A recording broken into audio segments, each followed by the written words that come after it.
What is it that makes someone truly persuasive? It's not just about being charming or charismatic. It's a skill. And it's a skill that you can actually learn and use everywhere, whether you're in a job interview or a really high-stakes negotiation. Today, we're going to break down the unspoken laws that really govern that skill. Think about that incredible line from the show Money Heists. The professor says this when he's completely cornered. It looks like he's lost, right? But he's not negotiating from a place of weakness at all. He's tapping into this powerful, unwritten rule that real leverage comes from making your opponents see that your fates are completely tied together. He made himself essential for them to win. And that one single move, it's a total masterclass in a hidden law of power. But here's the thing, it's not the only one. We're about to break down the 6 unspoken laws that are behind all influence, all persuasion, and all control, starting with what might just be the most important one of all. All right, let's dive into law number 1. Show the benefit. This is the big one, the most fundamental law of them all. If you want to influence anyone, I don't care if it's a king or a customer, you have to answer their silent, unspoken question. What's in it for me? You've got to appeal directly to their self-interest. You can see this law play out perfectly throughout history. When Genghis Khan was literally about to wipe out 2,000 years of Chinese culture, this foreigner named Sun Shai didn't beg for mercy. Nope, he made a business pitch. And his pitch was incredibly simple. Don't destroy it, tax it. It will make you incredibly wealthy. Khan immediately got it, he saw the benefit, and he didn't just spare the culture, he made Sun Shai his advisor. Later on, when Khan was about to destroy another city filled with artisans, Sun Shai did the exact same thing. He argued they were way more valuable alive, creating goods that could be sold across the world. In both cases, he won by showing the benefit. Okay, so this whole idea, it's perfectly summed up in that classic sell me this pen challenge. The weak pitch is all about the features. Oh, this pen is so great, it works so well. But the power pitch, it creates a need. By asking someone to write their name, you instantly make them realize they don't have a pen. A weak pitch sells an object. A power pitch sells the solution to a problem that you just made them feel. See the difference? It's all about benefit, not features. Okay, so showing an immediate benefit is huge, but what about the long game? What about long-term influence? Well, that brings us to our second law. Relying on past favors or thinking someone owes you gratitude, that's one of the weakest positions you can ever be in. Real power comes from showing them how valuable you'll be to their future. Just look at the tragic story of the Poggio family. They literally took a common soldier and made him king. You'd think he'd be grateful, right? Wrong. Once he had the power, he completely forgot who put him on the throne. The family felt betrayed, so they attacked his palace. When that didn't work, they tried to reason with him, reminding him, hey, we made you king. But from the king's point of view, their past favor wasn't an asset anymore. It was a liability. They offered nothing for his future. So what happened? He got rid of them. A fatal miscalculation based on gratitude. Okay, so you've got to show your future value. We get that, but how you communicate that value is absolutely critical. And that brings us right to Law 3. Avoid arguments. You can be 100% correct, but if you win an argument by crushing your superior's ego, you've actually lost. You lose their support. It's a huge strategic mistake. Check out this story about a brilliant Roman military engineer. His king asked for a huge battering ram for a siege.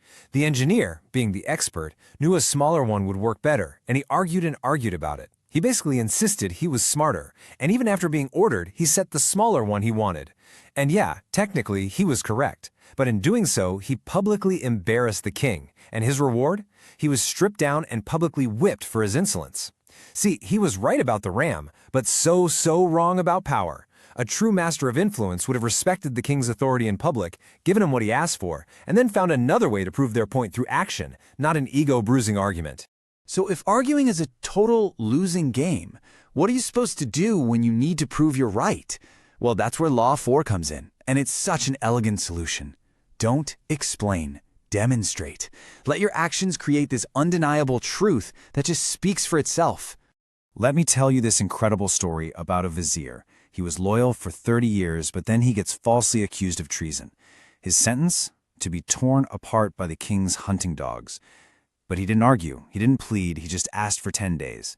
And for those 10 days, he went to the dog keeper and he personally cared for the animals, feeding them, winning them over. So execution day comes, the dogs are released, and instead of attacking him, they run up to him and just lick him affectionately.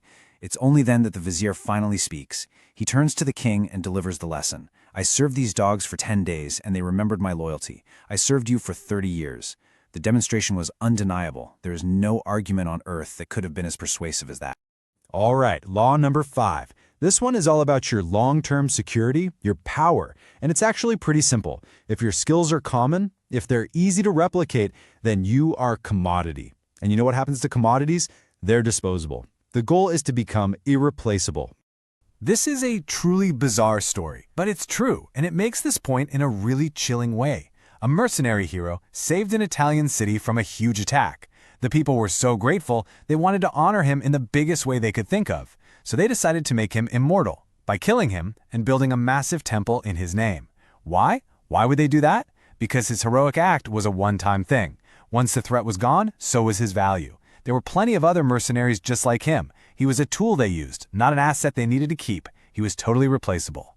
So how do you make sure that doesn't happen to you? Well, the investor Naval Ravikant calls the key to this specific knowledge. Think about it this way. Society can train almost anyone to be a good accountant. That's general knowledge. But an accountant who also deeply understands the weird legal quirks of tech startups and has a passion for creative problem solving, that's specific knowledge. It's a unique blend of skills you can't just teach in a classroom or outsource easily. That is the key to becoming irreplaceable. And that brings us to the final law, law number 6.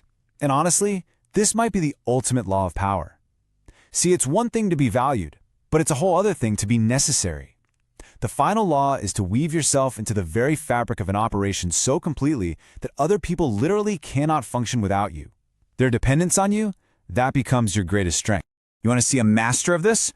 Look no further than Otto von Bismarck, the guy who unified Germany. He strategically allied himself with a weak king and basically became the indispensable brain behind the entire throne. When that king died, his brother, William I, who personally hated Bismarck, took over. His first move should have been to fire him, but he couldn't. The entire state, the military, the government, foreign policy, it was all completely dependent on Bismarck's genius to even run. Firing him would have meant the collapse of the entire kingdom. Bismarck had made himself so essential that even a king who hated his guts was basically his prisoner. Now that is the pinnacle of power. All right, so let's do a super quick recap of the 6 laws we've covered. Number 1, always show the benefit to the other person. Number 2, appeal to their future self-interest, not their gratitude for the past. 3, avoid arguments, manage the ego. 4, demonstrate your point, don't just explain it. 5, become irreplaceable with specific knowledge. And finally, number 6, make other people dependent on you. You know, at the end of the day, these laws, they're not good or evil. They're just tools of human psychology. From Sunshine saving an entire culture to Bismarck building a whole empire, they've been used to shape history. So the only question left is, how are you going to choose to use them?